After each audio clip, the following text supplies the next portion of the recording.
अनु की आंखों से नींद जैसे अचानक गायब हो गई थी।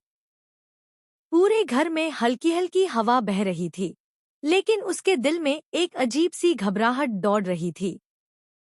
जैसे ही उसने अपने कमरे की तरफ देखा, उसका चेहरा एकदम सफेद पड़ गया। साड़ी कहाँ चली गई? मैंने तो इसे यहीं सूखने के लिए टांगा था। आखिर गई कहाँ? वह खुद से बुदबुदाते हुए कमरे के कोने कोने में ढूंढने लगी। हर चीज को हटाकर देख रही थी। बिस्तर के नीचे, अलमारी के अंदर, पर्दों के पीछे, लेकिन वह साड़ी कहीं नहीं मिली।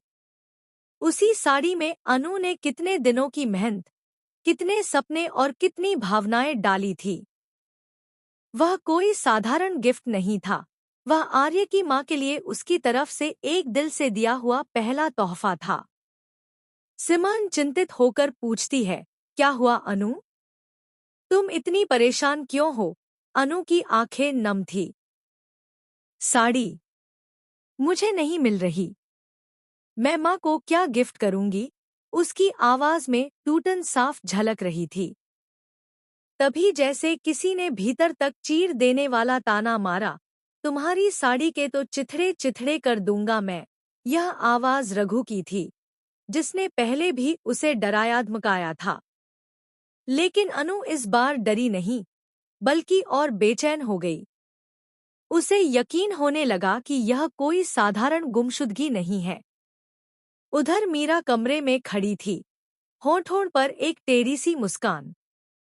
वही मीरा, जो बाहर से बेहद सभ्य और मधुर दिखती है, लेकिन अंदर ही अंदर आग की तरह जलती रहती है जब भी बात अनु और आर्या की नजदीकियों की आती है।